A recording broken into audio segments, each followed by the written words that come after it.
Good afternoon, everyone, and welcome to creating a climate resilience district, a new tool for local governments. It's a product of legislation last year, SB 852, which CivicWell was proud to sponsor along with Insurance Commissioner Ricardo Lara. My name's Roger Dickinson, and I'm the policy director for CivicWell, which formerly, as some of you at least on the call know, was the local government commission. And we're going to jump into our panel in just a moment, but just a few prefatory items. First of all, we wanted to be sure to mention to you that CivicWell is hosting its 31st annual Policymakers Conference next month at Asilomar in Pacific Grove. We're going to cover topics relevant to local governments, including decarbonization, influencing state climate policy from a local level, and housing, among other things. Visit the link in the chat to learn more, and hopefully you will be able to join us. If you have questions during the presentation, please put them in the Q&A box at the bottom of your screen, and then at the end of the webinar, we'll get to looking at those questions and having our panelists take a crack at responding to them. Also keep in mind, please, that it's very difficult to respond to questions about a specific jurisdiction. So if your questions are general, that's more suitable and more helpful. Now, let me take a moment to introduce our panelists today. We're very fortunate to have a great set of speakers, beginning with California State Senator Bill Dodd, who was the author of SB 852. And Senator Dodd represents the 3rd District, which includes all of Napa and Solano counties, portions of Contra Costa, Sacramento, Sonoma, and Yolo counties as well. And he is a former Napa County supervisor himself, so a product of local government. Our next speaker will be Insurance Commissioner Ricardo Lara, as I mentioned, one of the co-sponsors of SB 852.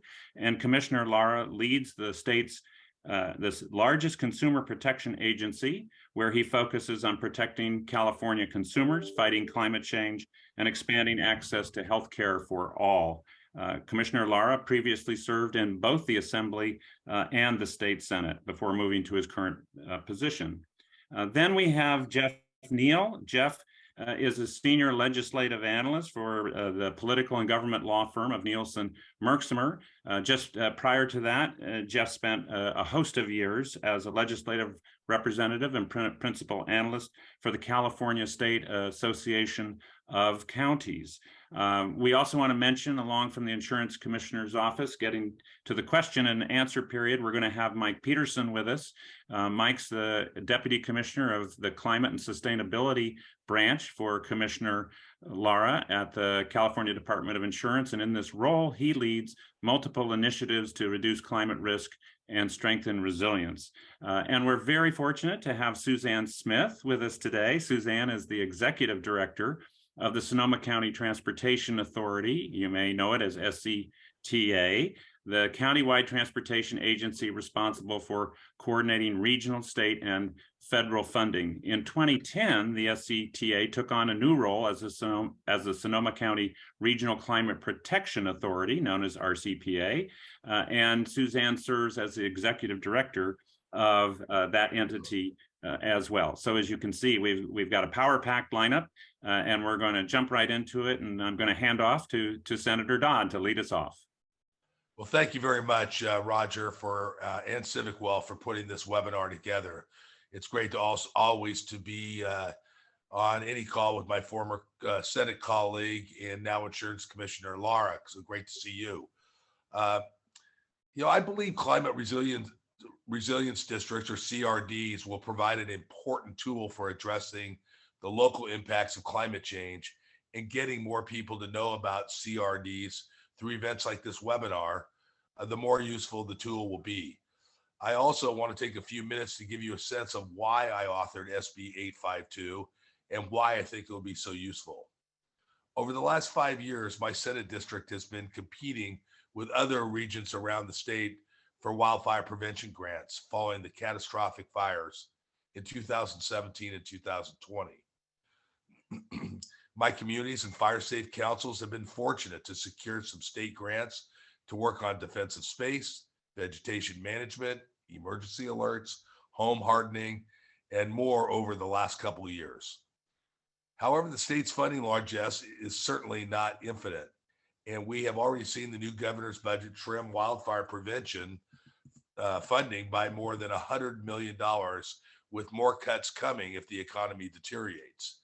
Knowing the inevitability of a downturn in state funding, I wanted to give communities an option to generate local resources to do some of the wildfire prevention work the state could not pay for. At the same time, Roger and CivicWell were thinking more broadly. CivicWell's vision included local funding option for an array of climate-related risks. We both thought infrastructure financing districts offered a good model for local fundraising and really crafted a similar mechanism for climate resilience, which ultimately became SB 852. Whereas state grant funds are allocated according to state priorities for addressing climate change, SB 852 allows local governments to choose the climate risks that are most important to them, whether that be extreme heat, sea level rise, or wildfires. I also believe that as we roll back state funding, the state can stretch what funds it has for climate resilience by setting local match requirements. I believe any jurisdiction that forms a CRD and is willing to match state dollars should get a priority for grant funding. That just makes sense. This is similar to what the state has done with counties that have passed local transportation sales tax. And I think the same priority should apply to climate resilience. Let me conclude by pointing out that the infrastructure financing district model we use for setting up CRDs is being used more often these days, as more than 20 cities have established these districts. I'm hoping we see similar use of this CRD mechanism to assist communities to worthy climate resilience projects. And I look forward, and I'm going to hang on here for the rest of the seminar. Thanks so much, Roger. Great. Thank you, Senator Dodd. And without any interruption, we're going to hand it off to Commissioner Lara. Great to see him today as well. Good to see you, Roger. It's good to be here. And always great to see one of my heroes, Senator Dodd, and my bestie. And of course, thank you everybody at CivicWell for your partnership with me on this legislation. You know, making climate resilient districts is really a new tool, as Senator Dodd was saying, for empowering local resilience to climate change impacts. And as your California Insurance Commissioner, I'm really focused on strategies to reduce risk for the entire community. That is the path to stronger climate resilience, and it's also the path to expanding insurance options for households throughout California. When we can reduce the risk, insurance becomes more available and more affordable. And I know that we've been struggling with both of those over the last couple of years. These new climate resilient districts will be helpful for reducing community risk, because again, local governments can work together to focus policies on the critical local risks that they are seeing, whether that is wildfires, flooding, atmospheric rivers, as we've seen, and heat waves. And really the strategy of climate resilient districts was a specific recommendation from my first ever climate insurance working group, which had worked on the idea for 2 years. In July of 2021, our department released the working group's first ever climate insurance report titled Protecting Communities, Preserving Nature, and Building Resiliency. And it's really the first of its kind, as I mentioned before, and will help combat the costs of wildfire, extreme heats, and floods. In their report, the working group sent a strong message to improve insurance availability, reliability, and affordability.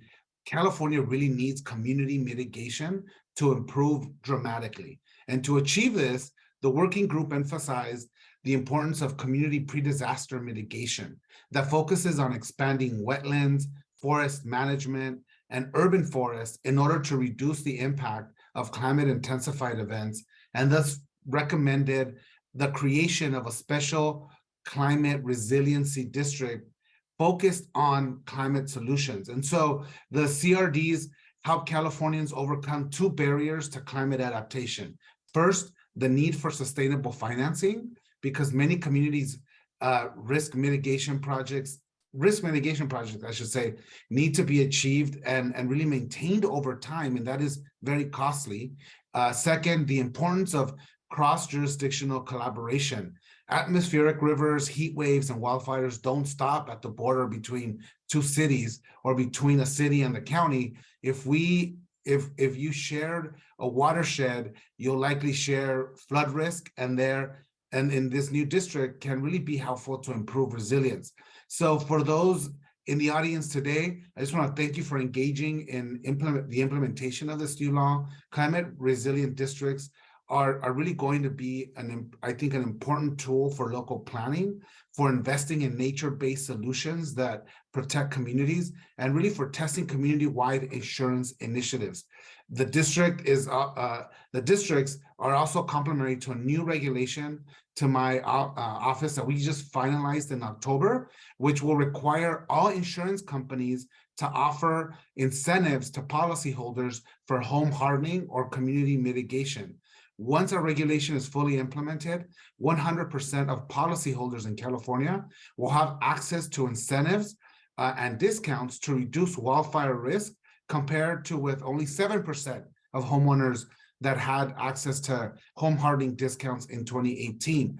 So again, the incentive to harden homes and communities is going to make communities safer and give consumers discounts for bringing down the risk, which is critical for reducing future losses, protecting our air quality, and empowering more resilient communities. So these are the important actions that we can take together, both homeowners and communities, to address the challenges of climate change and really close that insurance gap in our state, and really empowering our local governments to partner cross-jurisdictional to help us all bring down the risk, again, for every single homeowner and resident in California. Thank you again for having us here today.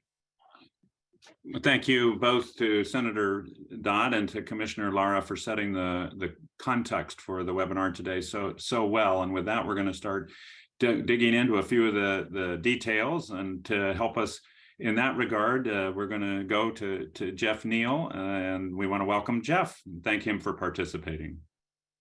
Thank you so much, and thank you for inviting me to be a member. I'm really honored to be among these other distinguished speakers today. Let me take a moment to share my slideshow here. Can you all see it? Hopefully you can. Oh, there you go. As former Supervisor and Assemblymember Dickinson said, I'm Geoff Neill. I'm with the law and lobby firm Nielsen Merksamer. We represent a number of counties and cities, as well as other entities throughout the state. But for the last, for my whole 20-year career, I've represented local agencies and have focused in particular on tax policy, property taxes, other general government issues, but a lot of the things that are part of the climate resilience district law. So let's take a few minutes to get into the details. As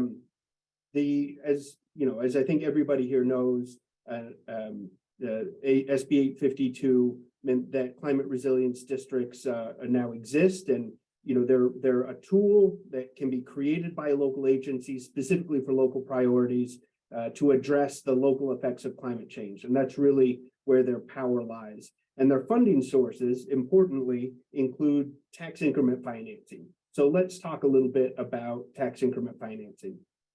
The short version of it is just that tax increment financing is the increase in property tax revenues in a particular area. That's it. That's the simple version. This is a really powerful financing tool that climate resilience districts have available to them. And so I do want to talk about it for a minute because it's a great way to raise revenue for the right kinds of projects. The way that it's worked, we've had tax increment financing since the middle of the 20th century in California. And so when a district that uses tax increment financing is created, all of the revenues for the affected taxing entities are essentially frozen at the dollar amount that they're getting in the year that it's created. And then all of the increase in property tax revenues, the increment, that's the increment, is allocated to the district that's using tax increment financing. And sometimes it can be a portion of it, sometimes it can be the whole thing. So it starts small, because in that first year after it's created, if we use the example, maybe throughout this presentation, I'll use the example of Sacramento, because that's where I am. And so if the city of Sacramento, say, creates a district, and the city gets $1 million in the year it's created, the county gets $1 million in property tax revenue, maybe a variety of special districts get $1 million, and then school districts get $3 million, total of $6 million. That first year, the increment is only going to be maybe $100,000. The next year, maybe 120. But by 30 years out, it becomes a considerable amount of money. And so the way that that's helpful, instead of waiting until the end of those 30 years to make whatever project, to perform whatever project this is funding, you can sell a bond right toward the beginning of that time that'll be paid off by those increased revenues over the ensuing decades. And so you can get the money right now to build the project. And so, you know, the beauty of using it for these types of projects is that the capital projects that are that it's used for presumably will increase the property values even more than they would have increased otherwise, and they'll last the length of the bond payments. And then at the end of the term, once the bonds are paid off, the projects are done, those property tax revenues are returned at their increased level to all of the participating tax entities. So let's talk about the history, because we can't get away from it. What it was originally used for decades was community redevelopment agencies. They had broad powers, and their powers were to be used to redevelop blighted areas. So you'll see, they capture the tax increment. Their powers were pretty extraordinary. They could capture all of the property tax beneficiaries' tax increment without those agencies having to give their explicit permission. And another important power, they could sell bonds without getting a vote from the community. When they were used well, they had the power to transform communities. There are downtowns and other areas all over the state that are clearly better, more vibrant because of redevelopment agencies. They were dissolved, though, 11 years ago. Today, actually, this is February 1st is the anniversary, coincidentally enough, of their dissolution. There was considerable controversy around their dissolution, both because they were able to achieve such good things and because, you know, with great powers come great responsibilities, and some people were more assiduous about taking that responsibility. I'm going to avoid all that and just say there was considerable controversy around it. But now, after the dissolution of CRAs, there was clearly some positive use for enhanced infrastructure financing districts. And so the legislature went to work figuring out how to do that. With the dissolution of redevelopment agencies, how could that tax increment tool be used? And the most powerful tool we have now using it is the enhanced infrastructure financing district. They can finance capital projects that provide significant benefits to the community and that have a useful life of 15 years or more.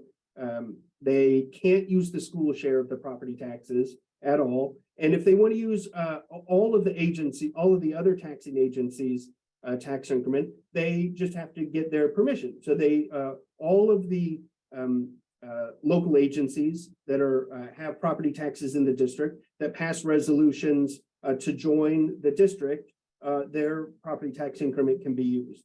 The funds can't be used for EIFD specifically for things like maintenance or ongoing operations or services. It's for capital projects. So in short, you know, going over the history, EIFDs are like community redevelopment agencies, but they have more limited powers. On the other hand, climate resilience districts, pulling it into the present and the topic of this webinar, really are EIFDs. They have extra financing powers, but they're a little more limited in their purposes because they're specifically focused on climate resilience versus any kind of capital project. So EIFDs have three possible funding sources. They have tax increment financing. Of course, they can't use the school share and they have to get permission. They can use revenue from their infrastructure projects, things like user fees or grants. And they can get a share of the local sales tax. So climate resilience districts, this is what makes them a really powerful tool, in my opinion. They have access to those three financing sources, but they have a number of other really powerful funding sources.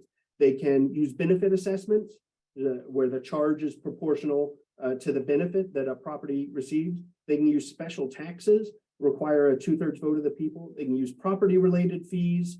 They have explicit authority to accept gifts, fees, grants from the state and federal government or from private entities. They can coordinate both a public and private response to the climate emergency. And they can use service charges to, charges that cover the service of providing a specific service to a specific person or entity. So, but those special taxes and the benefit assessments, they have the power to issue, unlike other EIFDs, to issue revenue bonds and to issue general obligation bonds. You can actually go to the voters, just like a school district or a county or a city can, and say, we want to sell some debt. We want to be able to put a charge on your property tax bill to pay for it. And then with the voters' permission, they can do that. That really, almost makes them another type of local agency, not just a financing, mechanism, but really almost a local agency in and of themselves. So let's talk about the purposes of the climate resilience districts versus EIFDs. Because remember, CRDs, climate resilience district, in statute, they are EIFDs, but with extra financing powers, more limited purposes. So while EIFDs can fund capital projects with significant benefits to the community-wide benefit, and have a useful life of 15 years or more, that can include climate resilience projects, but it can also include a number of other things. Climate resilience districts are specifically authorized to fund projects and operating expenses, importantly, that address climate change mitigation, adaptation, or resilience. So sea level rise, extreme heat and cold events, wildfire, flood risk, drought. The statute says priority has to be given to projects that use natural infrastructure, but that address the needs of under-resourced or vulnerable communities. But the climate resilience district can also adopt other priorities as well, depending on the local circumstances. And while the tax increment the funds from the tax increment have to go, at least 95% of them have to go to essentially capital projects, all of those other funding sources give it flexibility to fund some non-capital expenses as well. So the types of projects that fall under climate resilience district, under those categories of sea level rise, et cetera, wetlands restoration, living shorelines, cool pavements, facilities to deal with snow events or atmospheric river events, fire breaks or prescribed burns, the home hardening like the commissioner was talking about, groundwater replenishment or water storage, things to deal with floods like bypasses, structure elevation, flood easements. Those are all things, those are examples. I pulled most of those examples directly from the statute, but it's not an exhaustive list. The local community can talk about, what projects in our area will help address climate change in this area. What should we fund with these revenue sources? So to create a district, a whole webinar in itself could be done on, all of the things that can be done. The right ways to do community outreach, the right ways to make sure that the under-resourced and vulnerable communities are being that their needs are being dealt with. The way for cities, counties, and special districts to work together. But legally, statutorily, it really just takes a few resolutions that you say certain things, and bing, boom, bang, you've got yourself a climate resilience district.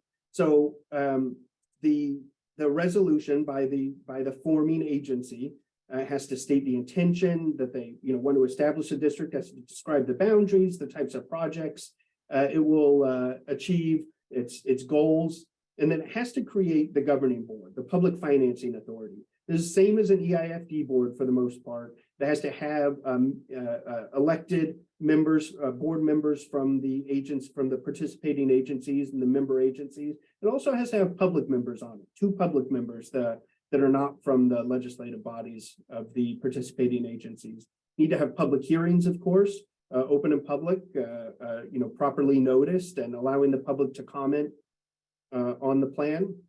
And then assuming it will use tax increment financing, all of the participating entities do need to adopt a resolution that provides for the division of taxes so that the tax increment funds are divided from the base tax and go to the district. And that's, I know I talk a little fast, so I'm sorry if I went over it too quickly, but that's how they're financed, how to create one, and really what they're for. And I'm looking forward to hearing from Suzanne about what they're actually doing over at SCTA. Well, great, Jeff. Thanks very much. And I know the question's been asked whether the slides will be available, and the recording of the session and the slides will be available after we conclude the webinar. And I also want to remind everybody that if you have a question, put it in the Q&A box, and we'll get to as many of those as we can at the conclusion of Suzanne's presentation. So without anything else to say other than thank you to Jeff for that great presentation, we'll hand it off to Suzanne out in beautiful Sonoma County. Thank you, Roger. Appreciate the opportunity to be with everyone today and talk a little bit about this exciting opportunity. I want to give a shout out to Senator Dodd for leading this charge in the legislature during the last session, and appreciate CivicWell for their interest in bringing new tools to the table as we deal with climate change going forward. So the Sonoma County Transportation Authority is an entity that has existed since the early 90s and is similar to an agency that exists in all of the counties throughout the state of California. And I want to start with that because it forms the basis for everything else we're going to talk about today in terms of how we've addressed collaborating and cooperating on climate-related issues. The residents of Sonoma County back in 2007, 2008, there was sort of a groundswell of interest in climate change. And it was, the Al Gore era and Inconvenient Truth. And there was this impetus for and desire for local action. And so local elected officials throughout Sonoma County started talking about how to take on this issue and what our priorities would be if we were to take local action. And in those early days, it seems like, looking back on it now, it seems obvious some of the things that needed to be done. But back then, there were still questions about the legitimacy of climate change claims and the science. But that local groundswell really got us going on a path of recognizing local government has a role, and that we needed to address both mitigation for greenhouse gas emissions as well as adapt to various scenarios that we were starting to see happening, drought, a little bit later fire, things of that nature. So we started having discussions, government to government, cities, county, our water agency, our open space district, about what it would look like to have a climate-centered local government entity. And we realized that structurally, the Transportation Authority made the most sense from a governance perspective. We have representatives from all of our cities as well as the county. And also, transportation is 60% of our problems. So the nexus was very clear. So we started doing work on what it would take to more formally be able to do this. Actually, we started doing work on energy efficiency and then got told that the SCTA couldn't do that because we could only do transportation. So we pursued state legislation and we created the Regional Climate Protection Authority. And the focus of the RCPA was to bring all of the jurisdictions to the table from a policymaker perspective, as well as at a staff level, and talk about what we wanted to see implemented to help mitigate for climate change and adapt to the effects of climate change. So we talked from the beginning, we talked about buildings and energy efficiency. We talked about water conservation. We talked about transportation and alternatives to, we talked about mode shift, so getting people out of their cars, and we talked about fuel shift in terms of changing from gas-powered vehicles to electric vehicles or even hydrogen. And so we started having those conversations. We did a whole host of sort of getting to know the community and public outreach. But the RCPA became sort of that focal point where local government officials could talk about the issue of climate. So our mission is to lead a local government coalition to mobilize regional climate action in Sonoma County. And our vision is that we are united in taking bold action to fight the climate crisis. And our role as an agency is to connect those local priorities and the implementers who would take on that work, identify what regional scale policies and solutions are out there. You know, over the last decade plus, the field of addressing climate change and reducing GHG emissions has grown exponentially, and so the expertise pool has grown and the solutions have grown. And then lastly, how we enable and coordinate with our member partners to help actually get things implemented and on the ground. So we're similar to our transportation role. It's planning, it's community engagement, it's funding, it's advocacy, and it's really coordinating in order to get to the point where implementation is more achievable. So a few highlights of our sort of path to getting to the RCPA. I mentioned we started back in 2008. We got actual legislation in 2009. But what I want to highlight here is that we had no funding authority. So while we were created by statute, we were not granted any of the funding authorities that have now been put forward through SB 852. We were recognized by the White House in 2014. We developed a countywide climate action plan for all of the jurisdictions in 2016. Over the past 2 years or so, we've been focused on a number of policy areas through our strategic plan. We've adopted a climate emergency resolution.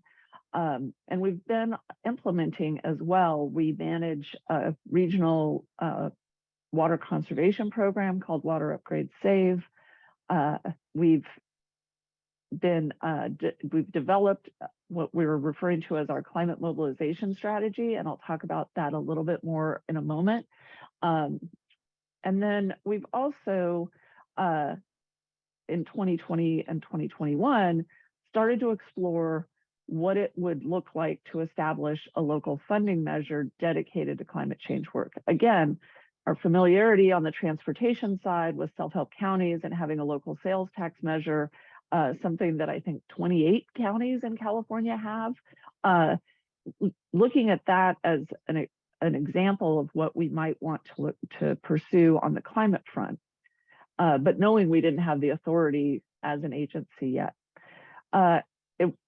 Serendipitously, in 2022, Roger and Senator Dodd were talking about this bill, and we heard about it and reached out and were able to work with the author and develop language that would allow us to be part of the bill and sort of grandfathered in as the first climate resilience district.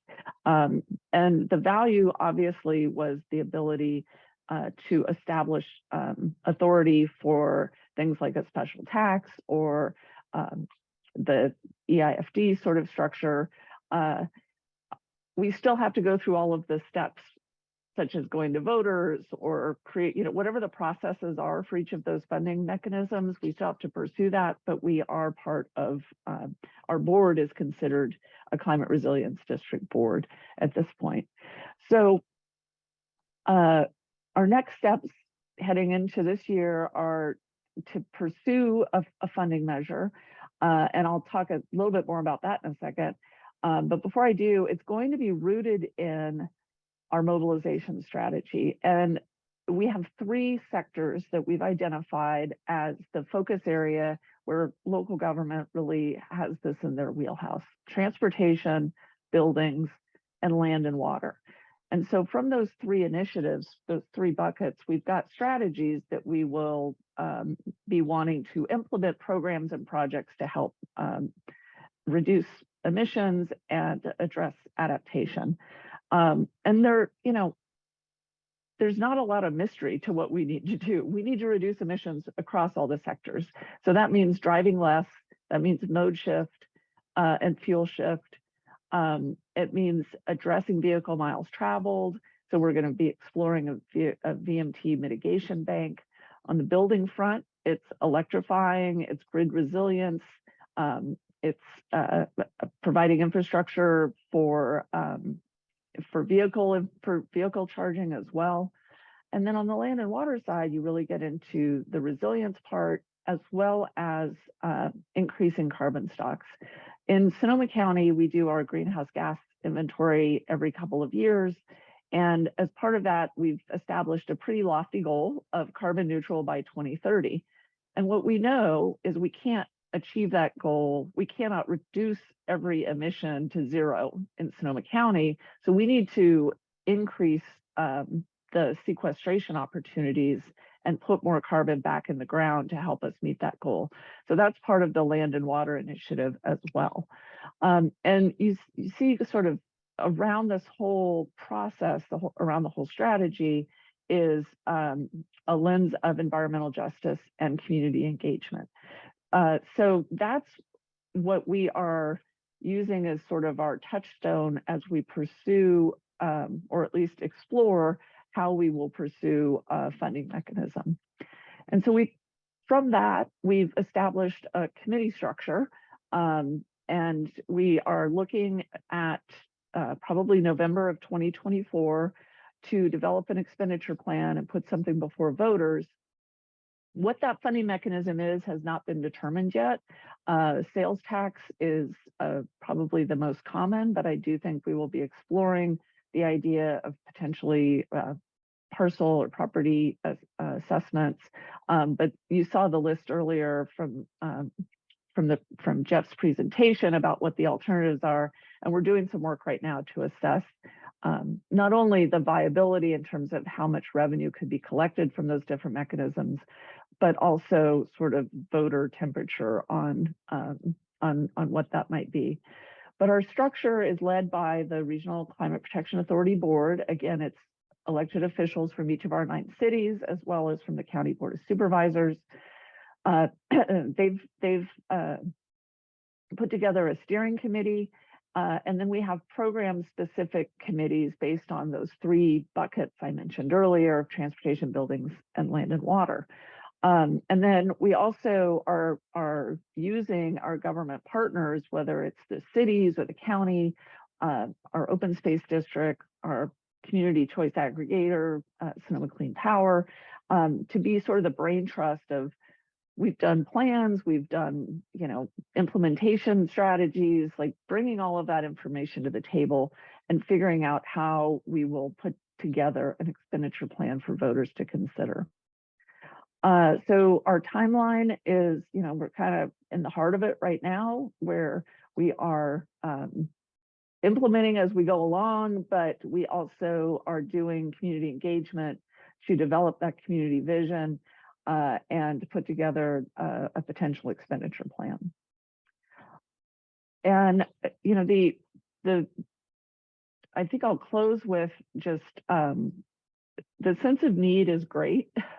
It's not, we have this imperative to address climate change, and we need partnerships to do that. We've seen that across policy areas throughout the past number of decades. And I'm going to go back to the transportation model. If you have local money that is consistent, you can implement a lot more readily those state and federal grants that come at you, because those do not often lend themselves to operations, or they're more frequently they're one-time grants. And so having that local source to not only ensure you've got stable funding to address your priorities, but also to match and leverage those state and federal funds is the model that SB 852 allows us to consider and to pursue. And it's something on the climate front that we've not had before. And so we're excited and appreciate the opportunity to share. It's a little bit of a unique road that we took to get there in terms of the state legislative process, but I think the model applies really closely to starting a climate resilience district from the jump right now. And so look forward to any questions and appreciate the opportunity to share.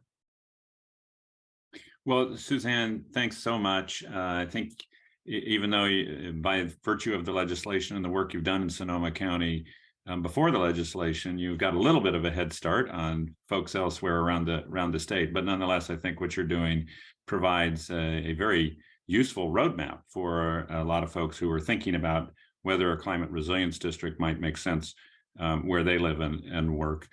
We do have some time for some questions. We've got a few, so if you have additional questions, please put them in the Q&A box. And I want to start by asking Mike Peterson just what the connection is that from the standpoint of the Department of Insurance you see with climate resilience districts and the value they can provide. Great, thanks, Roger. I'll add on to what Commissioner Lara mentioned at the beginning of his remarks. When we're looking at insurance availability and affordability, which is a real challenge in many communities across the state, the risk reduction element is huge. And the more we can reduce risk, the more insurance options there are for policyholders throughout communities. And what we've found is that you can do risk reduction regionally, you can do it home by home, but if you can sort of concentrate your efforts in against flooding and heat waves and wildfires within like a special district zone, you can make a lot of progress on the risk, and that then makes insurance more possible. Secondarily, there's also when we think about resilience, that's not just reducing risk, it's also planning for recovery. And insurance is a critical and essential part of recovery planning. And so as these districts are looking at their financial resilience, they can be considering how their actions interact with insurance, what types of community-wide insurance concepts they might be able to test or employ. And it gives a good opportunity to work with the state on that. So I think that we really want people to be insured, and this gives us one more vehicle to look at that financial resilience and design projects and plans that are really good for taking on that local issue. Lastly, I'll just say that for some risks like wildfire, we have a history of looking at this issue. There's existing insurance options but for the recent atmospheric rivers that have hit the state, less than 2% of households had insurance for those types of floods. And so climate resilience districts offer an opportunity to take on some of those really big protection gaps where we don't see a lot of insurance options currently. So thanks, Roger. Great. Thanks, Mike. We have a question as to whether climate resilience hubs powered by solar panels and large-scale batteries, would they be eligible for funding? Geoff, you dipped a little bit into eligible types of projects. Would you like to take that one on? I would like to start by pointing out that I'm not a lawyer, so all answers guaranteed, or the webinar was free, right? Can I say they get their money back if that seems to go to climate change, right? It goes to the available funding sources, the purposes, my mistake. So the purposes included it's both mitigation, adaptation, and resilience. And I think that, in my opinion, that it goes to resilience, right? It goes, and it could go, to wildfire risk as well, or any other natural disaster. Since, as we've seen, the risk of fires have led to outages. The recent storms here, especially in Northern California, led to a number of outages. And so if those resilience hubs, can credibly be linked to mitigating against those dangers, it seems to me that that's something that could be funded. I don't know if others on the panel agree or disagree. Well, I think that's a correct answer. One of the points that I think you made, but Suzanne may have as well, is that while SB 852 emphasizes capital projects, it also includes maintenance and operating costs. So that's an advantage over EIFDs, and gets toward another question we have that asks whether funding can support community outreach and organizing, such as mutual aid.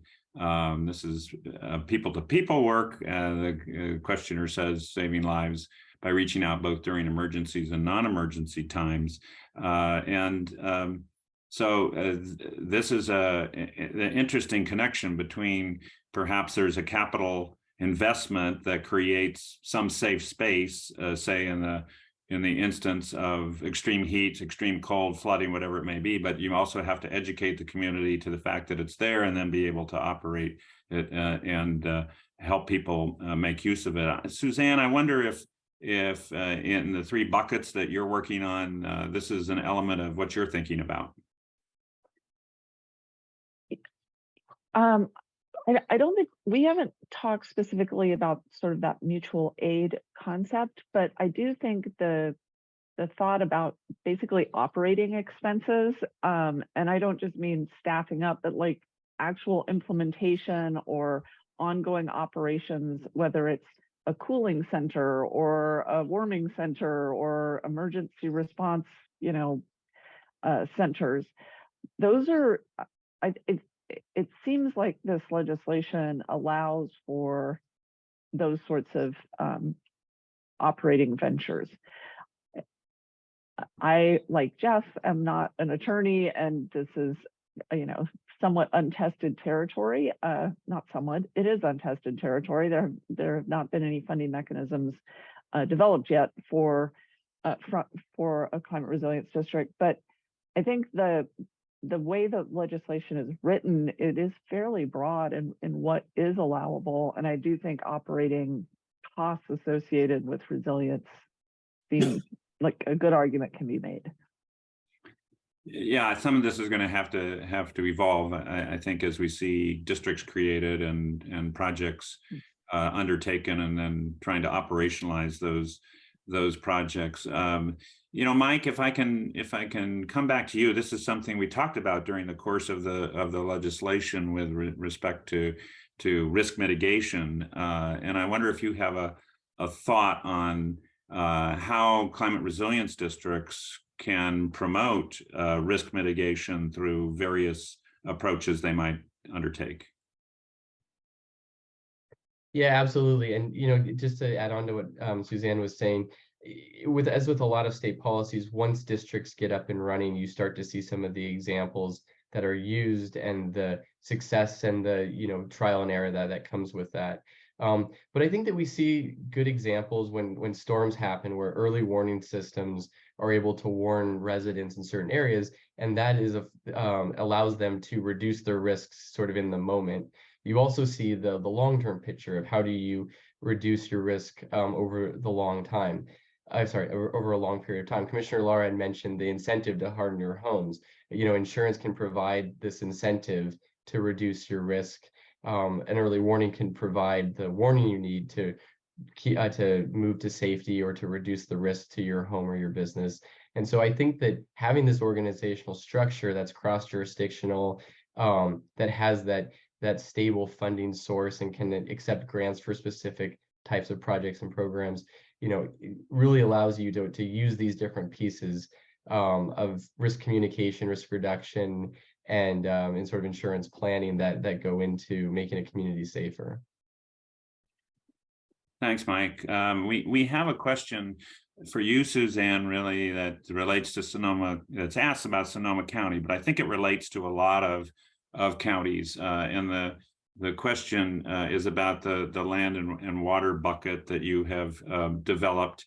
The presumption is that there'll be a need for a lot of fuel reduction, and that reduces carbon stocks, excuse me. And how are you taking that into account in your work and thinking? Well, I mean, it's a fair statement, and one that we have to navigate, right? We need to do good, solid vegetation management for fire risk and home hardening. We also need to ensure our natural and working lands are generally well managed. And so whether that's adding compost, in Sonoma County, we don't have a local compost facility. So bringing in a local composting facility and providing better access to compost for ag lands is a way of offsetting the fact that you're doing some vegetation management elsewhere to reduce fire risk. So I think it's a complex puzzle of that we kind of need all of the things to work well together so that we aren't seeing our forest fires that reduce that add carbon to the air as well. So it's part of our implementation sort of strategy. It's also reliant on a number of other studies that are in development or have been done by the County of Sonoma and the Agricultural Preservation and Open Space District. One of which is just getting started by the County of Sonoma, looking at the sequestration opportunities in unincorporated lands. So there's research and development to be done, but also a recognition that we have to balance the reduction of carbon stocks with vegetation management and try and make those puzzle pieces fit. Thanks. And let's move to one that asks a question. Can someone address the role of community clean energy, solar plus battery microgrids, and how they might fit into a community resilience district? And I'm not exactly sure what the question is driving toward, but I think, Geoff, if it's could you fund and operate microgrids that arguably you could do that? Would you have a further thought? I think that's in some ways similar to the question from before about sort of the resilience, energy resilience districts, and to the extent that those microgrids were, aligned with creating resilience and mitigating harm caused by climate change. I think that's a possibility. It would depend certainly on the specific circumstances, but I think that's believably something that could be funded by them. Yeah, I think so as well. Someone asked, Geoff, I think a question that you might want to clarify. Really, someone asked if a climate resilience project has to increase the property value in a district, and I don't think that's quite what you were saying about the projects. No, it's not, but I can see how someone would come away with that takeaway. So I'm glad you brought it up. It's not a requirement. It's just obviously in California, we're accustomed to increasing property values. And a lot of projects might increase those more. I was mostly talking about those comments that were more aimed at the history of the tax increment financing and how it functioned, especially in community redevelopment agencies. So, while that makes, to the extent that property values will go up, that makes the tax increment financing piece of it more powerful because it means more money will be available to perform those projects. But of course, with the climate resilience district, a lot of other financing sources are also available. So, it's as I think I've responded to a different question, depending on the exact projects, the local circumstances, which land will be included in the boundaries, which agencies are participating. All of these different financing sources have different requirements, sometimes statutory, but many of them are constitutional. We have a lot of pieces of our constitution that we voted on over the years to put restrictions on local agency financing. So people creating a district will want to make sure that their financing sources align with the fund uses. Thanks for that. And we have a couple of quick questions I think we can get to. One is, if when someone wants to learn more about the steps to creating a community resilience district, a climate resilience district, excuse me, who can they reach out to? And that person whoever can reach out to me at CivicWell. My email should be on the final slide, I think, if Haley confirms that. But I also think, even though Suzanne was grandfathered in, that she might have some helpful tips. And as Geoff noted, the formation process for a climate resilience district is quite similar to that for an enhanced infrastructure financing district, and Geoff is quite familiar with that. So I think he would be a good resource for someone who is interested in how to go through the steps of creating a climate resilience district as well. We're running out of time, but I want to just say there's a question about the application of skilled and trained workforce. And the answer to that is that a skilled and trained workforce provision does apply to capital projects, because these are public projects, but it would not necessarily apply to operating expenses or maintenance expenses that go along with the activities of a district. But there is a specific provision in the legislation that details when and where skilled and trained workforce elements apply. So with that, we've concluded our time. I want to again thank our speakers for all their great participation. We want to thank you and our audience. We'd like to encourage you to join our member network. CivicWell members receive event discounts, legislative updates, resources, information about funding opportunities, and more. You can visit civicwell.org/membership to learn about the program. We'll be sure to send out the recording of this webinar to all who registered, and please feel free to share it across your networks. Thank you again, and enjoy the rest of your day.